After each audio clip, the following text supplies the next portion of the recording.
Welcome to Simple Conversations with ASG. So tell me, who's Kevin Long? Well, Kevin Long is a serial entrepreneur who has been founded a number of online companies over the years and currently serves as the CEO of Social Imposter, which is a company that finds and removes fake social media accounts for high-profile individuals. And also, I'm a board member for a company called Blockticity, which is a Web3 company that helps combat counterfeit goods in shipments. What's annoying you this week, Kevin? Well, this week I had to take a flight, rather long flight, and I have, because of where I live, I have very high frequent flyer status with an unnamed airline, and normally I get upgrades without any problem, but this week I had to fly and not have my upgrade, and I'm a big guy. I'm 6'7" or 6'6" and 6'7" with shoes on, and having to cram my knees into a seat in the back of the plane was not comfortable for the long flight. So that annoyed me this week. But it's pretty hard to be annoyed where I live. So Yeah, I can't imagine there's too many problems in Hawaii that would annoy you, but the being crammed on a plane is a fucking huge pet peeve of mine because I don't really travel much, to be honest, but I'm like you, I'm big and I've got long legs, so in those little confined spaces, I'm like my feet pretty much can't touch the ground. It's like my knees are stuck against the food table in front of me, and anytime it moves, it's complete agony. So yep. God we've forbid got, anybody in front of you lean their seat back, right? oh my god, we're having very. This is gonna all the short kings listen to this is gonna hate our problems this week, but we're gonna have to just gonna have to take the toll privilege as it is here to Kevin, so we can't go too deep onto it. Okay. So let's talk about what you do. So Social Imposter, as you mentioned, is a service that removes and identifies the fake and bot accounts, which everybody who's on social media knows we are badly, badly plagued with them at the moment. And first question I need to ask you, which is the first question that came to my mind when I saw your bio, was why has it risen so much in the last 5 years? I think it's, the evolution of social media is becoming more and more prominent. We've got more generations of family members that are connected to each other through the vast network of social media companies that are out there. There's new ones that keep coming up, and anytime there's a lot of people involved in something, bad guys see an opportunity to take advantage of the situation for those who are maybe not as well versed in the use of that and what can be garnered from the information and data that those companies have. So it's kind of like a new take on the old 90s email scam where you would get an email from somebody saying, "Oh, you've got all this money that I've been charged with dispensing it to you. You just need to send us your bank account and this." And a lot of people fell for that scam in the 90s, and this is just the new email scam because it's where everyone is. The bad guys are going to flock to where the good guys are, and they're going to try and take advantage of them like they always have. And the grandparents and older folks are now pretty well versed in some of the social media companies, so they're the people that usually get preyed on the most, and or people who are high profile celebrities, uh, government officials, CEOs of companies. Those are people that are ripe targets for this type of fraud and this type of activity. I also think that the rise in AI technology has allowed people to create bots a lot more easily than if they had to have a computer science degree to do. And so people are coming up, there's a lot of bad guys out there that can think of a lot of ways to try and take advantage of people. And so they have built these bots that will grab usernames as soon as they're available, or they'll exploit some link that they've sent or they've posted on a page that gets into your feed, and you click on the link, and then they have you. I mean, it's a very tough environment, and one that everyone should be cautious when they're using their social media account. You don't really have your guard up when you're on those places, but it's beyond just everyone. It's a permanent record of what everyone can see if you put something on there that could affect your career, your life, your security situation. It's now, you also got to think about, oh, this link may be tainted, and should I think about clicking? Am I certain that the person who posted this had good intentions, or there's no ill intent behind it, or there's no potential for there being a problem? So it's really kind of increased the level of personal awareness that you need to have when you're online, and it's put a lot of people, even I'll call, not in a derogatory way, but normal Joes are experiencing this problem now. I must see 2 or 3 posts a day from friends of mine that said, "Oh, don't don't fall for the new account that's claiming to be me. It's not." And so it's a constant thing where they're mining these social media sites for information that would allow them to seem somewhat credible to potentially be you, and then they're going to create a new account, and all those social media sites allow access to your friends list, so they're just contacting those people, trying to get them to follow you, the fake account, instead, and they're then exploiting that relationship by trying to get you to give them information that could potentially be used, maybe not even on social media, or maybe not right now. It's a long game. They're gathering information that they might be able to use with their next scam. So it's these are not unsophisticated criminals. In many cases, they are. In some cases, they're nation states. In some cases they are organized crime. They're a lot of the activities based in Africa and Eastern Europe and Russia. So these folks, that the cues that you can look for are how are the posts put together? Are they in good English? Are they proper English, I should say, not good English? My English teacher would kill me for saying that. Um, are they proper English? Do they format their sentences like they normally do? If you're used to seeing posts by them, does it make sense that they would post something like this? So you really got to kind of be skeptical, which is unfortunate, because that's not what social media was meant for. It's meant to be a carefree place where you can hang out, connect with your friends, and provide updates on your life so your friends know what's going on. And now you've got to, much like you're probably aware of your personal security when you go out and you walk down a street that you're not familiar with, or go to a place you're not comfortable in. This is now becoming a place where you have to have your guard up. And it's unfortunate because it wasn't created to be that way. And a lot of people don't understand that there's a problem until it's too late. And that's really unfortunate when people get taken advantage of, and potentially lose their life savings, not realizing that they're not providing something to a cause that they actually support.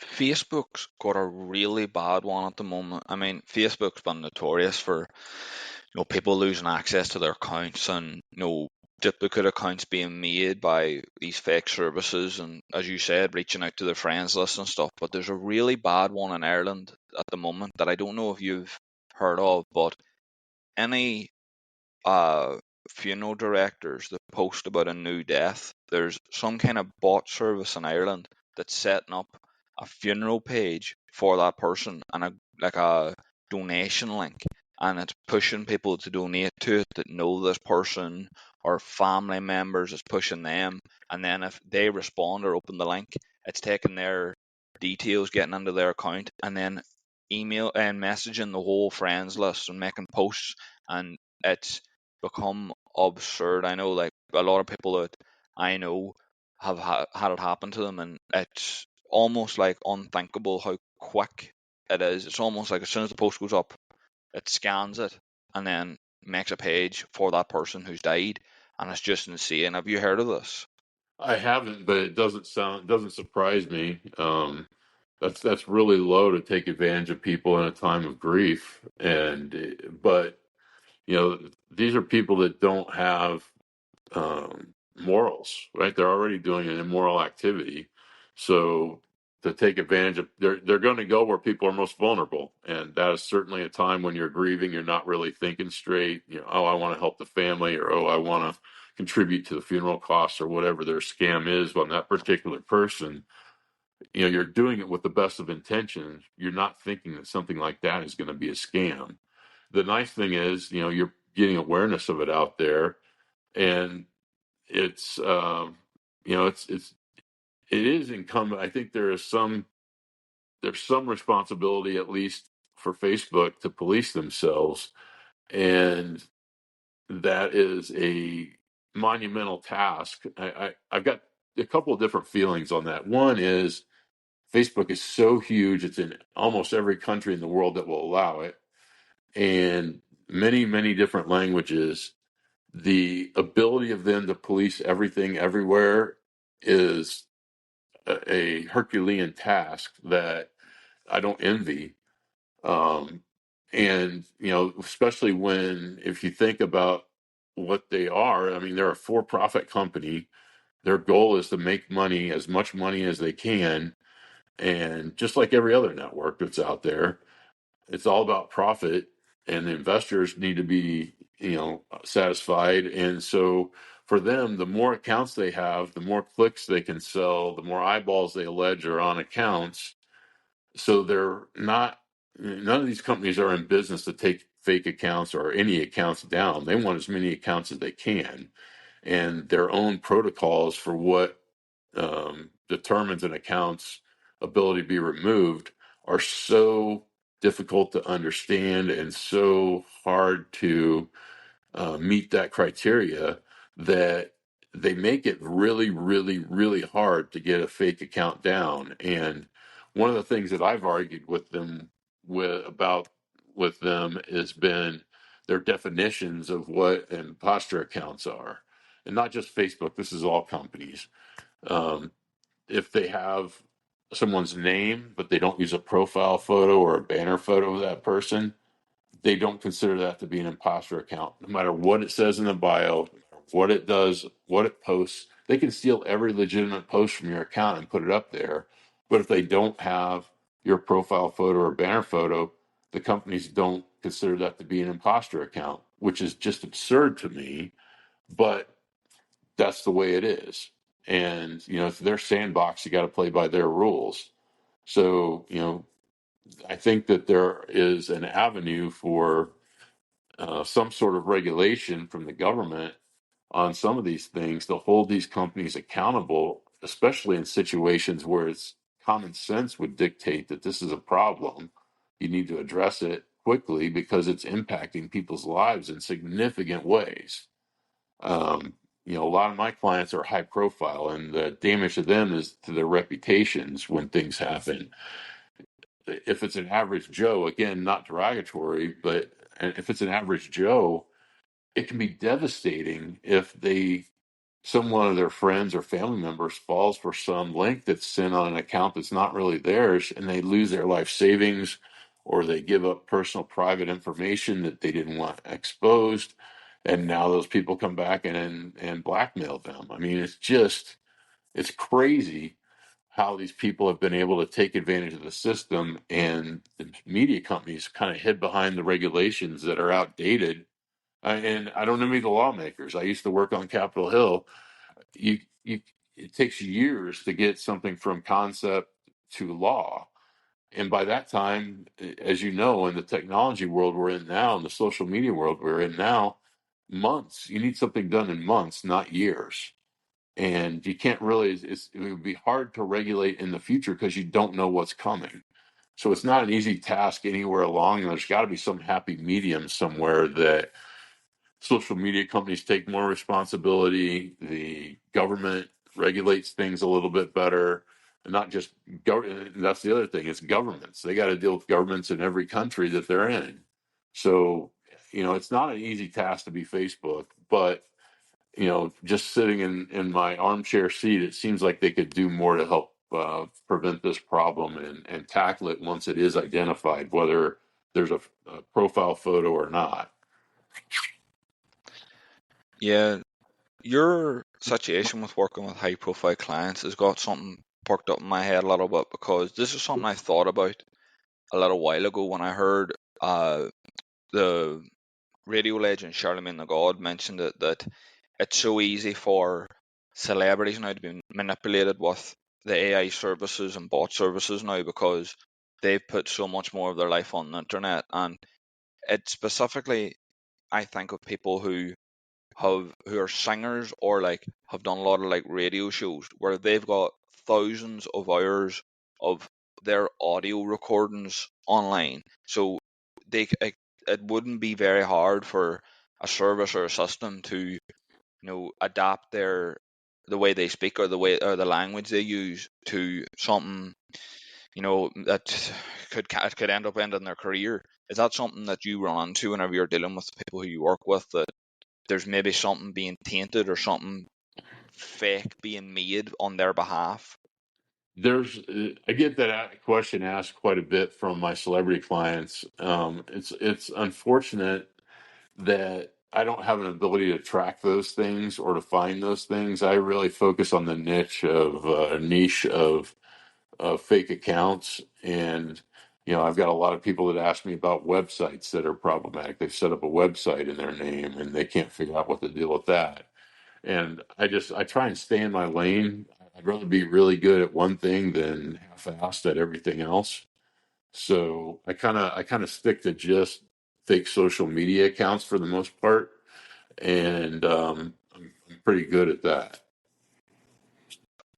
Yeah, I can understand that. So, what celebrities, they're pretty, it's probably pretty easy for one of these scammers to create fake accounts for them, because it's not completely out of the world for a celebrity to have separate accounts for separate things. So, like, a celebrity may have like a music channel and a travel channel and a family channel, just to show their entire life to people. So, are these people running into that problem of people are making kind of off branched accounts for them, and people are believing, oh my god, that's my favorite celebrity, that's my favorite singer, and I like anything they say they believe because it appears to be the person they idolize? Yeah, that's exactly how it goes. They'll create accounts with just a slightly different spelling, or they may say private account or private chat or official account. I can assure you that none of these celebrities are sitting down and responding to their DMs. Or they're not responding. They're not setting up a separate account to have a private account. If they did, they wouldn't tell you what it was. And the number of accounts that I take down that have those words in it, or outreach, or fan account, that's another thing that annoys me this week too. Fan accounts. That They annoys everybody. Well, it annoys me not just this week, it annoys me all the time, because the networks don't consider fan accounts to be fair game for impersonation. But if you go into these fan accounts, a lot of times these accounts will be posting as if they are that person or a manager for that person.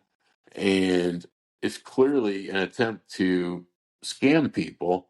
But because it has the word fan in the bio, or the username, or the at name, anywhere it says fan, the companies just, they won't take it down. It's sacrosanct to them to have fan accounts right now. And there's no purpose for fan accounts on social media. You get your news through TMZ or whatever, but you don't go out and spend all this time on a fan page, professing your love or admiration for a specific group or individual, and expect that there's anything good that can come out of that. And it is a huge, fan accounts are a huge problem, in addition to the ones that don't have profile photos, because they fool people into thinking that, oh, it's really them. It's not just other people that are like me. I've really got this celebrity, this specific person. I've got their attention. And let's face it, we all want to be liked. Well, they just have this feeling, oh, I'm talking to so and so. Well, no, you're not. If you're talking to a real person at all, because a lot of it is AI driven, I guarantee you it's not the celebrity that set up this 15th account, that is now speaking to you directly and wants to have a relationship with you and wants you to come visit them and send them money because their private jet is broken down or whatever the case is in that specific situation. But I think they prey on people's mental, or not mental, but their weaknesses and their desires to want to be important and to want to be somebody more than what their life is. And it's you know everybody has situations in their life where they've got they're keyboard warriors, or they're tough guys behind the keyboard, or they're soft or emotional behind the keyboard, but in real life they're not that person. So they're living a fantasy, and these scammers are tapping into that thought process and using it to the scammer's advantage and to the disadvantage of the person who's being taken care of, or being taken advantage of, not taken care of. And it's a real problem that a lot of people, they can't, it's like an addiction almost, where they can't stop. Once they've started, they don't realize that they're there anymore, and that it's problematic, and it's potentially ruining their life. And it's really sad that happens and that people do that. And it's one of the reasons why I do what I do, is because I don't like it when people are taken advantage of. And it is is one of our core missions in our company to stop this from happening to other people. It's not necessarily about everything about the client who's paying you. It's the millions of fans that they have that are getting taken advantage. And I look at it and say, well, this could be my daughter, or this could be my parents who are falling for this, and I don't want that to happen to them, and I don't want that to happen to anyone else's parents or kids either.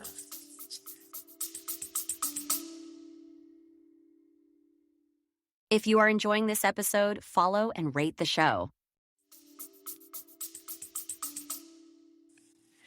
I do want to come back at another point and talk about the celebrity aspect of it, because there's a specific question in mind that I do want to ask you about it, but I do want to switch a little bit slightly, because I think anybody from around the UK, or probably America too, the show was big enough, but they, whenever they hear people being taken advantage of online, they'll think of the documentary Tinder Swindler. Do you know what this is? No, I've not heard of that.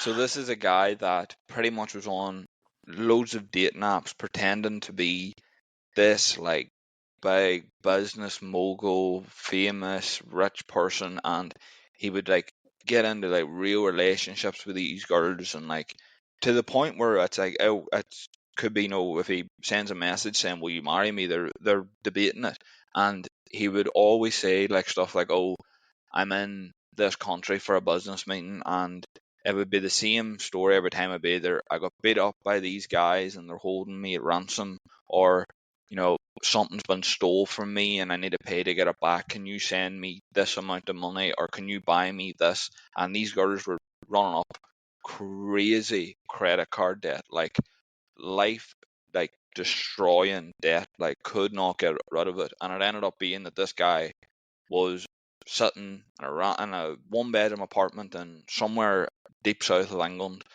had no money, had no job. This was what he done, and they were completely taken advantage of. But how is there a way that we can stop that happening? Because people get taken advantage of so much online, and it's almost like you can see signs to see it could be fake, but they're very small details. They'd almost need to be like you, with someone who has a real depth of knowledge on the situation to see it. Is there a way that we can spot these things more clearly and stop getting to that point where we're really taken advantage of? Well, I'd like to say yes, there's some magic bullet to this, but we kind of talked a little bit about, or I talked a little bit about earlier, where you've got to be hyper aware when you're online and interacting with people now. And it's unfortunate because that's not what these networks were built to do. But if you really don't want to get taken advantage of, you've got to be extra careful. And you've got to almost, you got to almost be a skeptic about everything that's up there unless you absolutely positively know for sure that you're dealing with the person. But the problem is you think you are. And there's just enough of a, it's like any good con. There's just enough of the truth or just enough of the situation that seems like it's plausible that you fall for it, and then common sense just goes out the window. And do you really think that some guy who's wealthy business guy has been, if you stopped and thought about it, would you really think if you hadn't been exchanging these messages with a guy like that a business guy you're the only outlet for them to get help? I mean, if it's somebody that's that mogul or someone that's that famous, they've got so many people in their inner circle that could take care of problems like that. You'd never hear about it. So you got to think, if you get to a situation where people are asking you for money, it's impacted charities as well, or ministries, or NGOs who are out there trying to raise money. Most of them won't use social media anymore because of the prevalence of the scams. But the people that are wanting to help the organization are duped into thinking that it's really them, and they're willing to give them money because they think they're helping out a cause they believe in. And so the psychology behind these scammers and the way that they manipulate people's minds is really fascinating, and not in a good way. But it's fascinating to me that they've been able to perfect this craft to where some guy in an apartment in southern England can convince this many people that he is, this other ego, this other personality, and do it so effectively that he's getting, making a living off of it. Thank God they were finally able to track him down, I guess, because that takes one less person out of the mix that can cause problems for other people. And is there a way to stop it? I I hate to say it, but the scammers are always two steps ahead. So even if you stop something that's going on now, the next thing that comes along, you're not going to know it till it's there. And so, it's unfortunately a reactive situation instead of being able to be proactive, other than just being hyper vigilant about who you're interacting with online.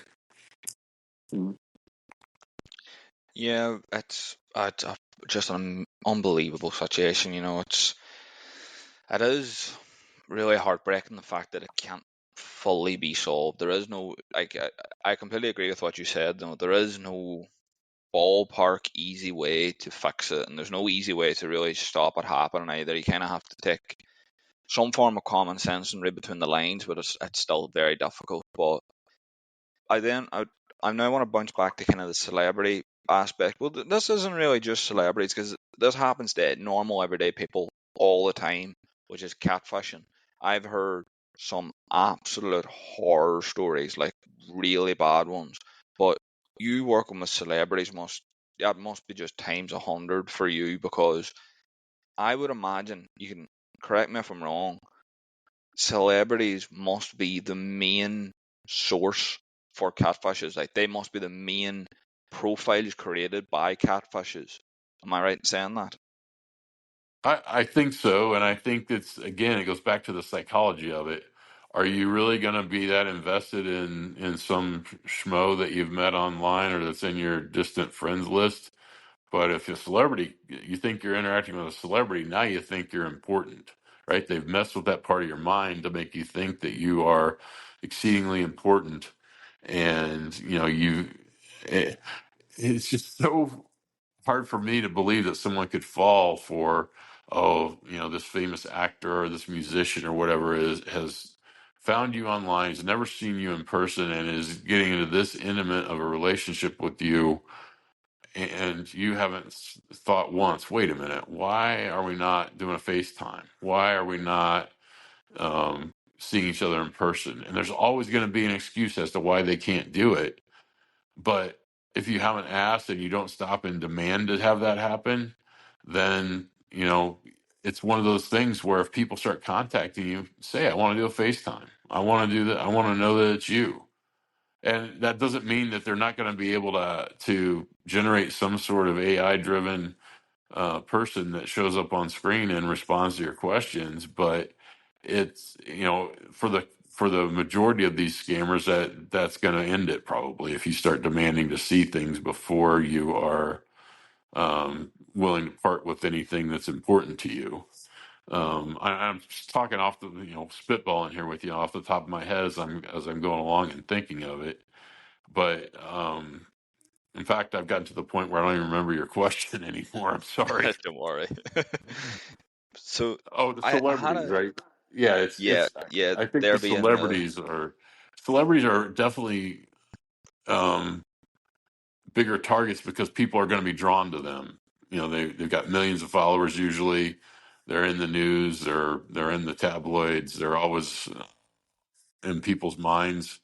For the same reason that people report those things on TMZ and the other celebrity websites that you see out there, is the same reason why social media scammers are going for them, because a lot of people, they like their music, they like their acting careers, they like whatever their profession is, or they're athletes, so they want to be their fans. So they've already got the mentality of being a fan of that person in all likelihood, and they want to be more involved. They want to feel like they're more important than if they stopped and just thought about it than they are in that supposed relationship. And it's just disheartening to see so many people fall for it. And if you have someone that falls for something like that, it becomes even worse. Just a crushing feeling to you that someone of your in your inner circle had happened to be victim to something like this. yeah, I'm trying to kind of think in my head ways people could, they could ask questions or ask for something to make them understand that it is a real person on the other side. But you mentioned obviously, why if you were talking to someone online and getting serious with them in the dating aspect, you would know ask for a FaceTime or things like that. But the terrifying thing is, with how AI is evolving now, it's probably not difficult for these scammers to use an AI service that would create a realistic looking person to talk back. Oh, I agree with you. I think if it hasn't happened regularly, it's coming. The instead of the evolution, I would call it the devolution of computer science is AI. Yeah, there's a lot of ways it can help, but I can think of a lot more ways that it hurts you. So if we took, the seeing face to face, because as you said, if it hasn't already been invented now, it's not going to be long until it is. How could people, what could people do, or what could people ask these accounts that not only catfishing, but they're maybe asking to support a cause or to buy a product? Well, how could they, find out if this is a real cause or a real person? Like, what kind of questions could they ask, or is there anything that they could spot on the profile itself? Well, I definitely think that um, if it's an NGO or a ministry or something of that nature, you can go and look at their real website and contact them directly and say, "Hey, are you guys soliciting online? Is this your campaign?" Before they make a contribution.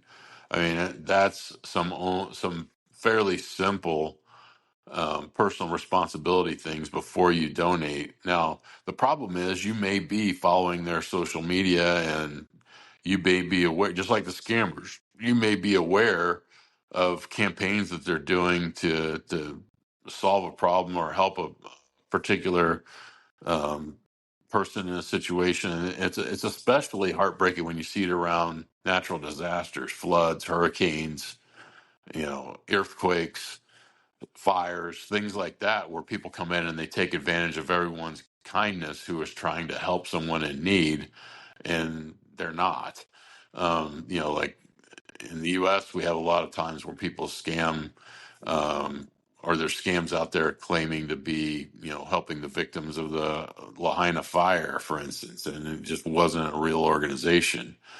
And so you need to I would definitely, before I let my heartstrings take over, I would definitely contact, if it's a specific organization or group, look them up, Google them, try and find out, if they're real, or if it's somebody that you're familiar with, some organization or church or NGO that you're familiar with.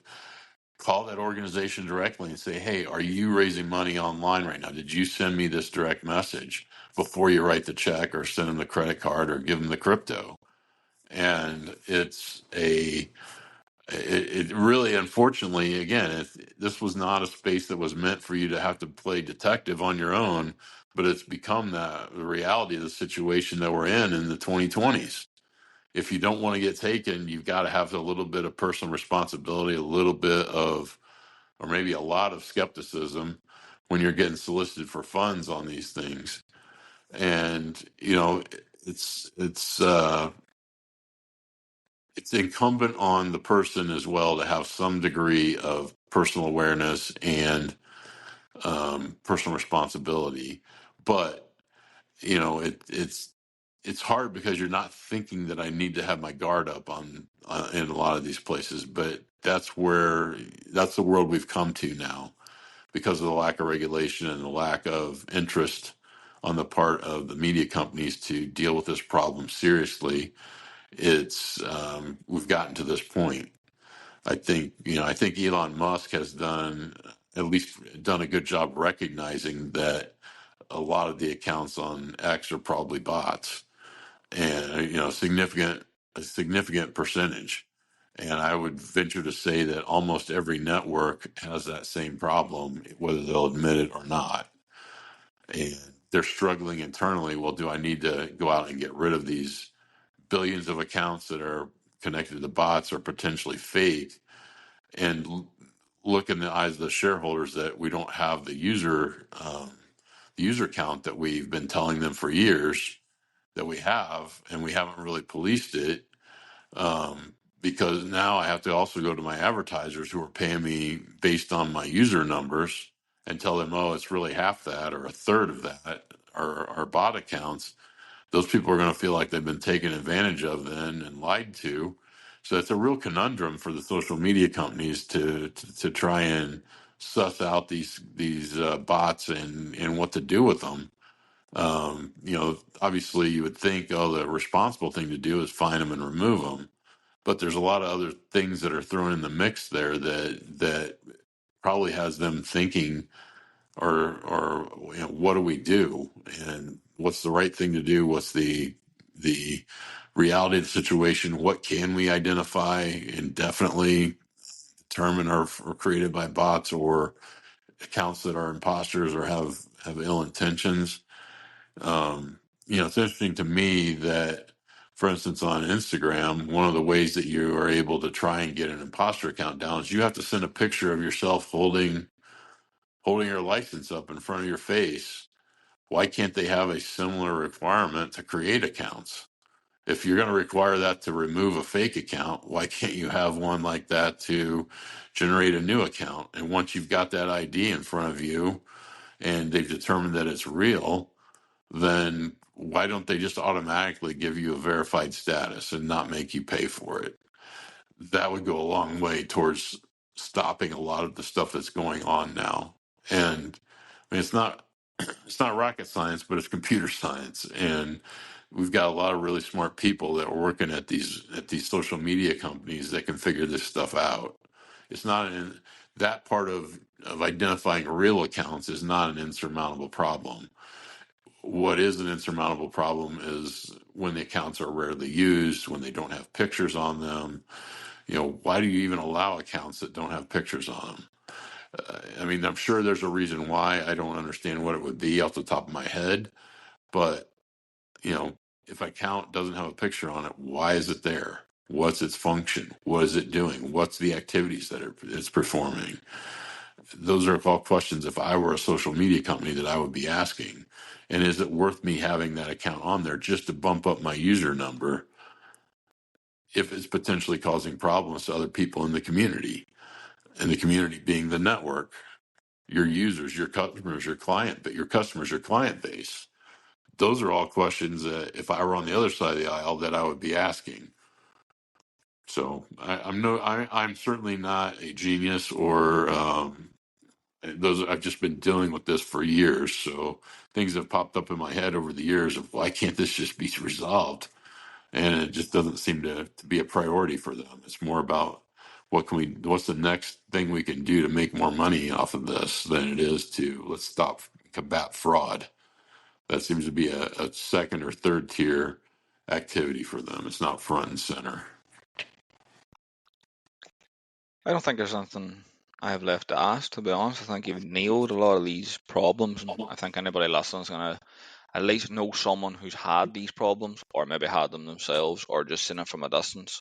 So, Kevin, this is your time now to plug whatever you've got going on. Where can people find you? What can people follow along with you doing? Yeah, so my website is socialimposter.com, and that's imposter with an OR, but it will work with an ER too if you're going to the web address. And you can find our website there. It explains what we do in great detail. Right now, we probably are more geared towards the higher profile folks, business people, than we are to the individual, but that is hopefully going to change here soon. I'm working on a Web3 solution that would allow me to offer this service to a broader spectrum of people that are not in the high end celebrity side, and hopefully that will, once we can. I'm looking at trying to take advantage of AI in a positive way, to create a system that would take us in a direction that would allow us to work with a lot more people and expand our operational capacity. So hopefully soon we'll be available to be available to any of your listeners, and not just the folks who may be in a position of a higher profile nature. So look forward to answering questions. I always will listen if somebody contacts me off the website. I'll always listen to them and see if there's a problem that I can resolve. And one of the things I have always been known for is I'm brutally honest and upfront. If I don't think I can resolve a problem, I'll tell you that. I don't want your money if I can't resolve the problem.